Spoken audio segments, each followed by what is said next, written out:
I told him I was pregnant, and he packed his bags that same night. I still remember the way the lasagna smelled coming out of the oven. I'd even made garlic bread extra crispy, just the way he liked it, and poured his favorite bourbon into that crystal glass he always saved for special nights. I was nervous, my palms were sweaty, and I kept touching the hem of the blue dress he always said made my eyes pop. I wanted it to be perfect. We weren't trying for a baby. In fact, I was on birth control, but I'd had this awful stomach bug weeks ago, and antibiotics apparently don't mix well with the pill. I didn't realize it at first. My period was late, but that wasn't unusual with the stress at work. But then came the nausea, the aching breasts, the gut feeling that something was different. I took a test during my lunch break, 2 pink lines. I took 3 more over the next 2 days, all positive, and then, after the shock faded, a strange calm settled in. I started picturing tiny socks, late-night feedings, little laughs. I thought once he gets over the surprise, he'll come around. We'd been married for 4 years, together for 7. We always talked about someday having kids. We never set a timeline, but I thought we were on the same page, so I waited. I didn't want to just blurt it out between work calls or while he was half asleep. I planned this night with so much care. His favorite meal, my best dress, even sparkling cider for myself. So it wouldn't be obvious I wasn't drinking. He came home later than usual, said something vague about a team meeting running late. He barely glanced at the dinner, just grunted, looks good, and poured himself that bourbon. I tried to make small talk, asked how his day went, but all I got were one-word answers and shrugs.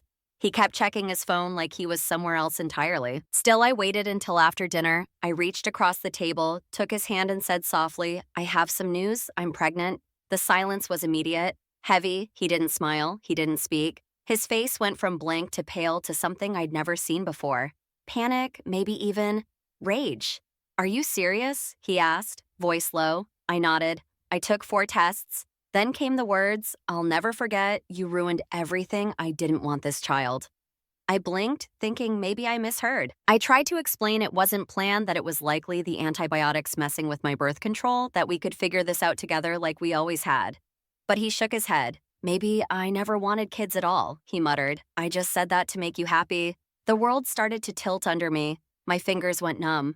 "Is there someone else?" I asked. I don't even know why I asked. I think deep down, I already knew. His expression changed again, like he'd been caught in a lie he hadn't even finished telling. He didn't deny it, just didn't say anything at first, and that silence was louder than a confession.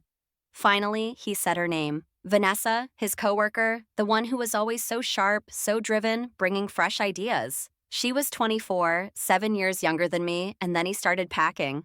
Not just grabbing a jacket and keys, he went to the bedroom and started filling a suitcase. I followed him numb, asking, "Where are you going?" "To Vanessa's, for now." That was it. That was his answer. I watched as my husband zipped up his bag while I stood there newly pregnant, shaking. He didn't say he needed space. He didn't say he was confused. He said flat out, "I'm not ready to be a father. I can't do this." And then he walked out. 30 minutes. That's how long it took for my marriage to collapse. I sat in our silent apartment, the one we'd made a home together, and I couldn't stop shaking. I called my best friend Julie, sobbing so hard she couldn't understand a word. She came over immediately and held me while I cried on the kitchen floor. I must have said it 100 times that night. How could he just leave? The next morning, I woke up on the couch. My stomach churned from nausea and heartbreak. Julie made me toast and tea. I touched my belly for the first time and whispered, "I'm still here. You're still here, we'll be okay," but I didn't believe it. Not yet. I wasn't just abandoned. I was erased from the life we built together. The morning after Chad left, I stared at the empty space in our closet where his clothes had hung just hours before. It felt like I'd been robbed, like someone had come into my life and stolen not just my husband, but the future I thought we were building. I tried to call him. Straight to voicemail, I texted something like, "Please don't shut me out. We need to talk." No reply. The silence was cruel, not angry silence, not regretful silence, just empty. By the afternoon, something inside me shifted. I don't know if it was strength or just survival instinct, but I called my OBGYN and made an appointment. If he wasn't going to show up, I still had to. Someone had to show up for this baby. Later that night, Chad's mom, Rebecca, called. I thought for a second maybe she'd offer support, comfort, even just the decency of asking how I was doing. Instead, she was cold, almost robotic. Said Chad told them what happened and that I should give him space. When I reminded her that he was 31, not some confused teenager, she said, He has a lot going on. He's not ready for a family. Then came the part that still makes my stomach turn. She didn't say it directly, but she suggested other options. Like I hadn't already spent the night crying, holding my stomach, trying to wrap my head around doing this alone. I hung up, shaking. That call confirmed something I'd always tried to ignore. Chad's parents had never seen me as family. They'd always seen me as an accessory to their son. And now that I didn't fit their image of success, I was disposable. The days that followed were a blur. I went to work mechanically, typing emails and pretending everything was fine. I smiled through meetings, nodding in all the right places, while my world was quietly crumbling. I started reading articles about single motherhood. I made a spreadsheet of my income, my savings, the cost of diapers and daycare. I mapped out what my life might look like without Chad. 3 days after he left, he finally texted. It wasn't an apology, it wasn't concern, it was just a cold message.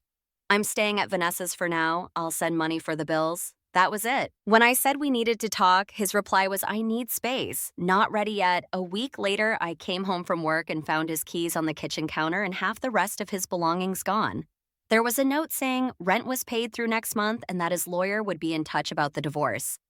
Just like that, 7 years gone. I went to my first prenatal appointment alone. The nurse was sweet, the technician gentle, but it was the sound of my baby's heartbeat that broke me.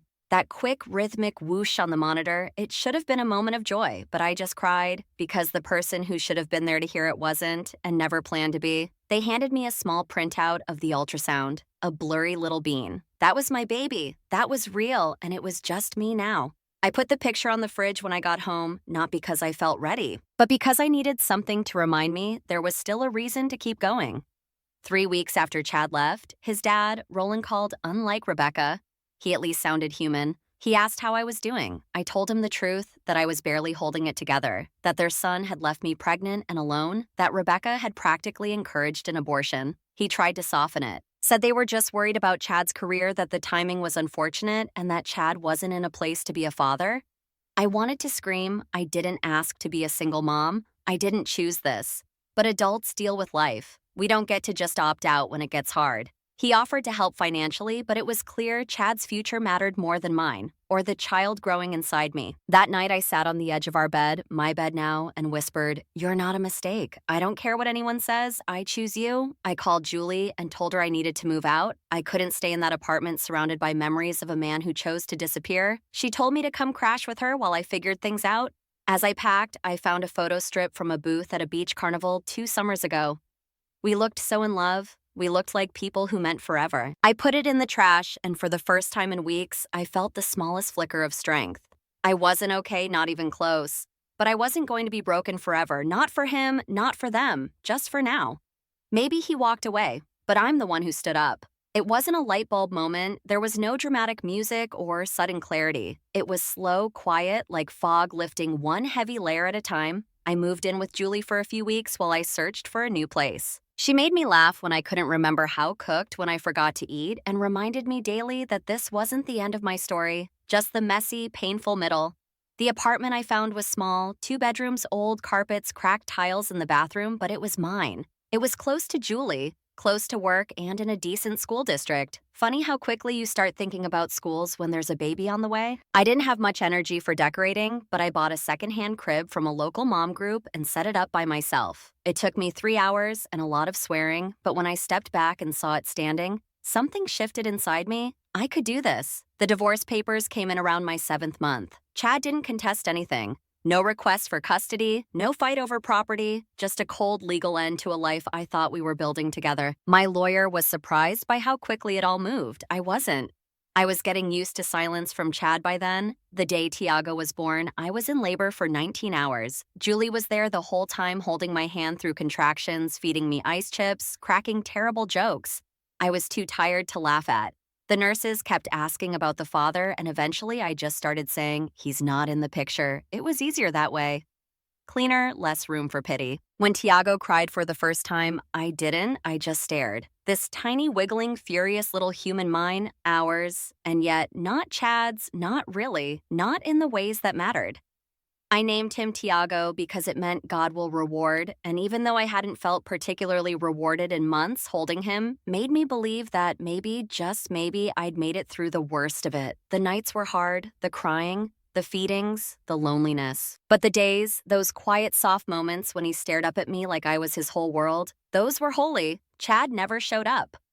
Not at the hospital, not in the weeks after. He didn't call, didn't text. I sent him a photo, a text with the baby's name and weight. No response. I created a shared photo album online, uploaded pictures of Tiago's tiny toes, his yawns, his first little smile. As far as I know, Chad never opened it. Sometimes in the middle of the night when Tiago wouldn't stop crying, I'd stare at the ceiling and wonder, how do you not want to know your own child? How do you walk away so completely and just not look back? It wasn't just absence, it was erasure, like we'd never existed. Like I was a chapter he'd finished and closed. I stopped checking Chad's social media after the day I saw him and Vanessa sipping cocktails at some rooftop bar glowing in that golden hour light. I stared at the screen, my son wailing in the background, and felt something sharp twist in my chest. Then I blocked them both. Julie said it was the healthiest decision I'd made in months. She was right. Work became my anchor. I went back when Tiago was 10 weeks old because I needed the paycheck. My boss, Anastasia, was surprisingly understanding. Let me work from home twice a week, offered flexible hours. I think she saw something in me, maybe the same determination I was just starting to recognize in myself. Childcare, on the other hand, nearly broke me. Financially, emotionally, the first daycare I found cost more than my rent. The second one had a waiting list that stretched to the moon. The third one smelled like mildew and despair. I finally found a small in-home provider who was warm, reliable, and willing to take Tiago. It still took most of my paycheck, but it bought me time to work. Time to breathe, time to rebuild. One afternoon while organizing baby clothes, Tiago had already outgrown, I found a small onesie with Daddy's favorite printed across the front. A baby shower gift from someone who didn't know I held it for a second, then threw it out. I wasn't angry when I tossed it. I wasn't even sad. I was just done pretending. Rebecca and Roland, the ex-in-laws, started reaching out a month or two after Tiago was born. Flowers, expensive baby gifts, a card talking about how they wanted to be involved. Grandparents, no mention of their son, no apology. I allowed one short visit just to say I tried. It was awkward. Rebecca commented on how much Tiago looked like Chad. Roland took 100 photos. They talked about starting a college fund. I told them no overnight visits, not now, maybe not ever. Rebecca accused me of using Tiago to punish Chad. That's when I realized they'd never see me as anything but the obstacle in their son's life. Not the woman who carried his child, not the mother of their grandson. Just the ex-wife who wouldn't play along. So I stopped answering their texts. I didn't need more people who only showed up when it was convenient for them. Tiago deserved people who showed up because they wanted to, not because they felt obligated. And I, after all of it, was learning to be one of those people too. For myself, I wasn't looking for love again. I was just learning how to breathe. But somehow, love found us anyway. Tiago turned 1 the same week I paid my final overdue daycare bill. It felt like a strange full circle, celebrating his first year while mentally calculating how to stretch what was left in my checking account. But there was cake balloons. Julie decorated the apartment like Pinterest exploded in it, and Tiago wore a little party hat for exactly 7 seconds before trying to eat it. I remember standing there in my tiny kitchen watching him laugh and thinking, we're doing it, we're actually doing it. Not perfectly, not without struggle, but still doing it. The milestones kept coming. First steps, first fevers, first time I had to fill out school forms and write NA under father's information. That part never got easier. Chad was still a ghost. Child support came late more often than not. When it came at all, it was with excuses, car repairs, job transitions, a trip to Spain. I only knew about because Vanessa posted sun-drenched pictures before Chad answered my texts. Eventually, I filed a claim through the enforcement agency. My lawyer warned me it would be slow, messy, exhausting. She wasn't wrong. Around Tiago's 3rd birthday, the payments stopped entirely. Chad had job hopped so many times it was like chasing air. I decided the fight wasn't worth my peace anymore. I was done begging a grown man to care. Instead, I focused on what I could control, our routines, our traditions, our little world. Saturday, pancake mornings, bath time, splash parties, late-night lullabies when he couldn't sleep and only wanted mommy snuggles. It wasn't flashy, but it was ours. Then one completely ordinary day at Tiago's preschool open house, everything shifted. There was a dad there, tall, kind eyes, wearing a ridiculous t-shirt that said, "I'm not arguing, I'm just explaining why I'm right." His name was Douglas. His daughter Emma was in Tiago's class. They were friends, apparently. I found that out when Tiago tugged my hand toward the play area, yelling, "Come see Emma's dinosaur." Douglas was crouched beside her, patiently negotiating a toy-sharing treaty between two toddlers on the verge of a meltdown. Something about the way he handled it, calm, firm, gentle, stuck with me. Later, while the kids played, we ended up chatting about school supplies, missing lunchbox lids, the universal chaos of preschool parenting.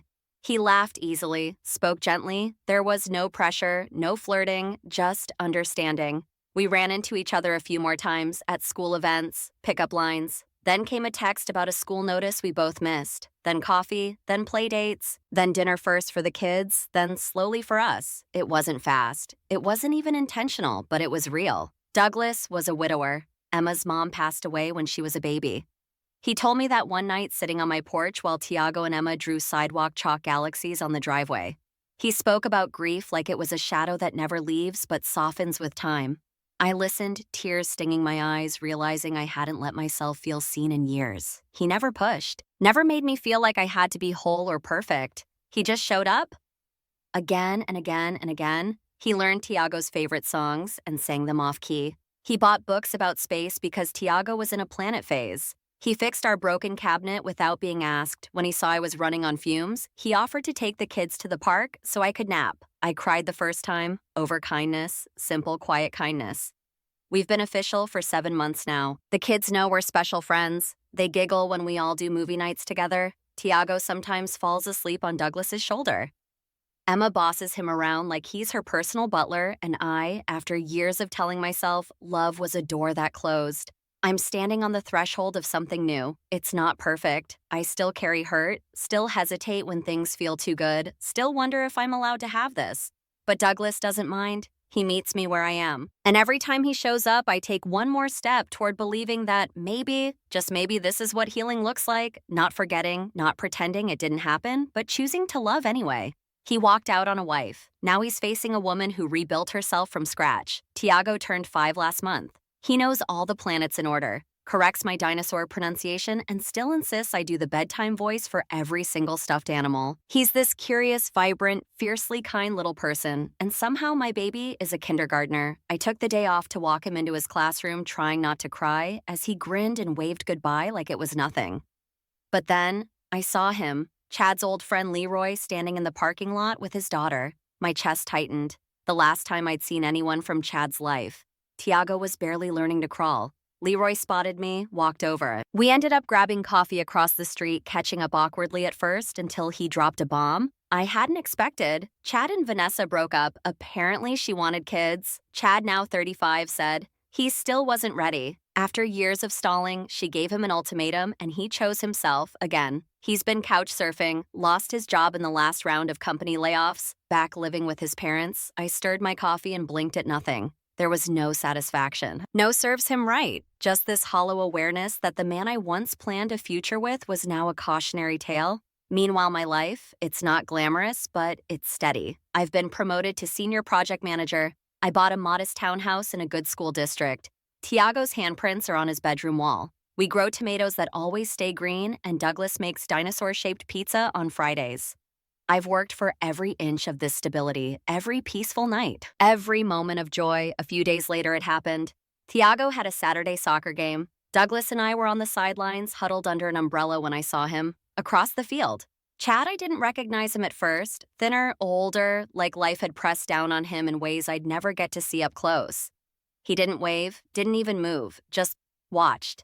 At halftime, Tiago ran up for water, breathless and proud. Then he saw Chad, Mommy. He whispered, "Who's that man?" Before I could answer, Chad approached. He said, "Wow, he's gotten so big I sent Tiago back to his team." Then turned to Chad. He admitted his mom had told him about the game, that he'd been in therapy, that he was sober, that he wanted to try and make things right. I didn't yell. I didn't cry. I told him, "You don't get to just walk back in and play dad. Tiago is a person, not a photo. You dust off." He nodded, asked if we could talk after the game. Douglas offered to take the kids for ice cream. I agreed to 20 minutes at the cafe nearby. Chad bought me a cappuccino, not knowing I'd switched to oat milk lattes years ago. That small detail hit harder than I expected. He told me he'd asked his parents to stay away because it was too painful to face what he abandoned. I told him bluntly, Tiago wasn't a regret to be processed. He was a child, his child. Then Chad asked if I was serious about Douglas, said he'd never stop loving me, that maybe for Tiago's sake we should try again. I stared at him, the man who walked out when I needed him most, the man who vanished for 5 years, only to return when his world fell apart. I said, I have no hate for you, but I have nothing left for you either. He looked stunned. I stood up. You don't get to walk back into the life you left behind like it's a coat you suddenly want to wear again. Tiago doesn't need a father who shows up when it's convenient. He needs consistency. Safety, love, then I left. Later that night, he texted again, apologized, asked for a second chance. I didn't respond. Instead, I called our family therapist the next day, arranged a supervised visit just long enough for Tiago to know the face, not the story. Douglas asked if I was okay. I told him I was, because I was more than okay. I don't know what the future holds. Maybe Chad will fade out again. Maybe he won't. Either way, I've built a life that doesn't hinge on his presence. Tiago deserves love that stays. I won't let anyone, including his father, make him feel like he has to earn it. So here we are, me, Tiago, and Douglas. It's not the picture I used to dream about. It's better. It's real. We laugh more than we cry. We love louder than we grieve. And we show up for each other every single day. And if you were me, what would you have done?